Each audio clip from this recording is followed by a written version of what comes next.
got up the other day. Like at 3 o'clock in the morning, and I woke up and I was just walking around like a zombie. I was like, I'm so tired. I heard the devil say, go back to sleep. I was like, yeah, you're right. I should go back to sleep. You know what I'm saying? I ain't gonna lie. I was like, bro, you on to something. You know what I'm saying? He's like, why you getting up this early? You already number one in the world. You already number one in the world, E. You already doing what you're supposed to be doing. Like, E, you've been grinding, just go ahead, it's 3. And my body said, yo, E, what would you go back to sleep for? I said, I'm tired. My body said, you're not tired. I said, well, why would you say I'm not tired? He said, because you woke up without an alarm clock. You woke yourself up. So if you were tired, your body wouldn't let you get up. If you were tired, your body would make you sleep till 6. You got up, it's 3. No, what you don't want to do is the grind, but you're up. So do me a favor, Eric, you don't even have to do anything. You don't even have to work. You've been getting up at 3 so early in the morning, don't even worry about it. Just put your shoes on, and when you get on the treadmill, it's just going to do it for you because you've been doing it every day for 3 o'clock in the morning. For real. My body said, all you got to do is put your shoes on. That's the hardest thing you got to do. Just put your shoes on, and I'll do the rest. I can't put your shoes on for you, but put your shoes on, and then just go. And I just went. And I was walking do the 11 incline, boy, and I was just walking for an hour, and I was just like, you know what, it's almost an hour, I don't feel like running. My body was like, don't even worry about it, we'll get to that when we get to it. I did my hour, was about to get off, my body was like, you know we run now.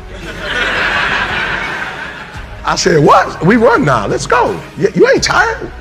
I said, I am tired. No, you're not, you just walked for an hour. You're not tired, Eric. Your brain is telling you some dumb stuff. If you were tired, you wouldn't have been able to walk for an hour. Okay, so let's do this. Just run for 2 minutes. I'm trying to help somebody right now go to a whole other level. The Bible says the reason why you go back to sleep is because you've always gone back to sleep. It's like a default. You go back to sleep because all you got to do is stop going to sleep, and then you're going to stop going to sleep. All you gotta do is stop fussing and cussing, and you're gonna stop fussing and cussing. When that alarm clock goes off, there's at least 50% of the time where you just, that soft little pillow is just caressing your head and you wanna stay there. And it takes discipline to go, nope, I'm gonna get up out of this bed and I'm gonna do what I'm supposed to do. And that discipline that you have at that moment, you win that fight. That's a big victory. And then that pattern will carry out throughout the day, because once you're up, well, now that I'm up, I might as well go work out because I'm already up and I feel good that I got up out of bed and I won that battle. Let me go win another battle. I'm gonna go get it done. And then when you show up at the office and there's someone that's got a big box of donuts that they're giving away for free, by the way, so they're just sitting there. It's almost like an insult not to take them. But when you've already gotten up early, you had the discipline there, you already worked out, you had the discipline there, and now you see the box of donuts, you're like, no, I'm not gonna eat the donuts. No donuts. You're not gonna do it. And that discipline carries on throughout the day. So now you take that and you expand that out over a week and a month, and you end up with more discipline. And it starts with that simple act of getting up and getting out of bed in the morning. They're good habits. Why would you not wake up at 4:30? Well, what does this bring to you? Waking up early, you just get a jump on the day. The reason I wake up at 4:30 in the morning is because no one else is awake yet. So that gives me the opportunity to do things that I need to get done kind of selfishly for myself. And the big one in that category is working out. And it doesn't feel good at 4:30 when you get up, but by the time 7 o'clock rolls around and you've already worked out and you've already gotten some work done and you've got some time to say goodbye to your kids before they go to school, it's infinitely better than sleeping in until 6:45 and you get out of bed and now you missed your kids going to school or whatever. You're not prepared for the day. It's awful. It has to do with waking up. Now, when you think about being productive, if you got a big day and you got a bunch of stuff you need to get done, most of us focus on when. When do I need to get up in order to get everything done? That's not what you need to focus on. The thing that really impacts your productivity is how. How do you wake up? And here's the deal. If you're somebody like I used to be that hits the snooze button, that kills your productivity for at least 4 hours. Let me explain. You have to understand this. The snooze button creates a mental state, a state in your brain that is called sleep inertia. It's so bad it actually has a name. Here's what it is. When you and I go to bed, we sleep in cycles. We sleep in cycles of like 90 to 110 minutes all night long. And right before you wake up, the sleep cycles, they stop, and your body goes into a wake-up mode, okay? Your brain is starting to slowly wake up so that it can start the day. When your alarm goes off, you're in wake-up mode. Your brain is now ready to do its best work. However, if the alarm goes off and you hit the snooze button, guess what you've just done? You've just made your brain go back into a sleep cycle. Your brain is now in a mode that takes about 90 to 110 minutes to complete. You just rebooted the system. So when your alarm goes off and you get up 15 minutes later, you're now in major trouble. And the reason why you're in trouble is because your brain is still locked into a sleep cycle. And this is where sleep inertia comes in. You know how when you hit the snooze button, you wake up and you're like, oh my gosh, I did not get enough sleep last night. You feel so groggy. You kind of feel like this mental hangover. That is sleep inertia. Here's the deal. Your brain, the cortic region of your brain, which is responsible for decision making, attention, alertness, self-control, that sucker is still in a sleep cycle.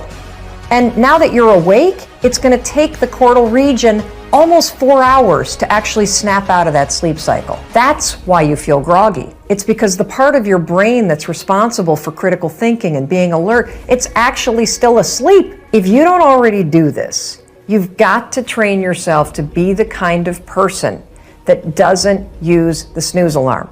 Because when you hit the snooze alarm, you're not only putting your brain in a state of sleep inertia, you are directly impacting your productivity, your alertness, and your brain processing for the first 4 hours that you're awake. That's making life harder. I'm all about making life easier. So tomorrow, when the alarm goes off, I don't care how tired you are, I don't care how much you don't want to get out of bed, I want you to remember this.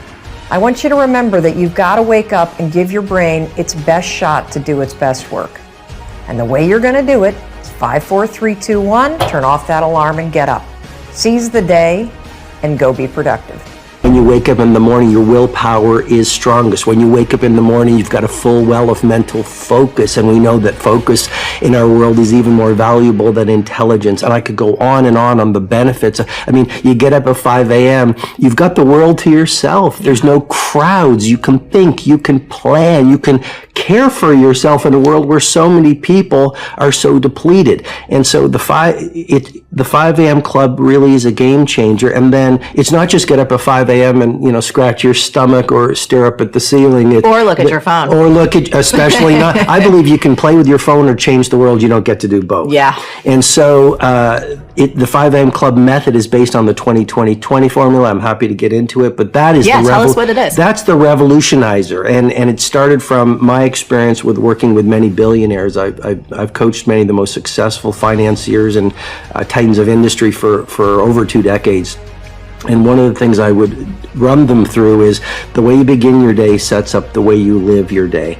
And so the 20-20-20 formula that the book is based upon is pretty simple. I go into great detail in the book, but essentially it's from 5 to 5:20. The first pocket is move.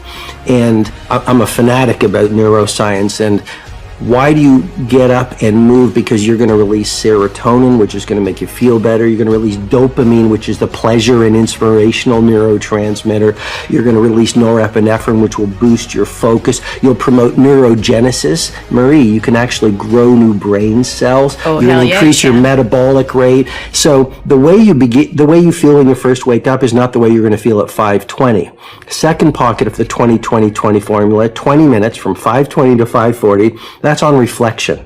So a lot of us are busy, but what's the point of being busy if you're doing the wrong things? The billionaires, the great creatives, the people of great impact, the people who live beautiful lives are very intentional. They're very deliberate. They're very conscious. So for 20 minutes, you write in a journal. You can visualize. You can pray. You can meditate. You can simply contemplate how you're going to live your day, what you want to stand for during the day, for example. And then the final pocket of the 20-20-20 formula is all about grow. And that's where you just read from a biography or a business book or a philosophy book or a... Or watch a Marie TV. Well, especially watching Marie TV. That's, yeah, of course. That's the game changer, isn't it? And so that's 20 minutes of growing, because I think we're most alive when we are growing. Yes. And I believe the leader who learns the most wins.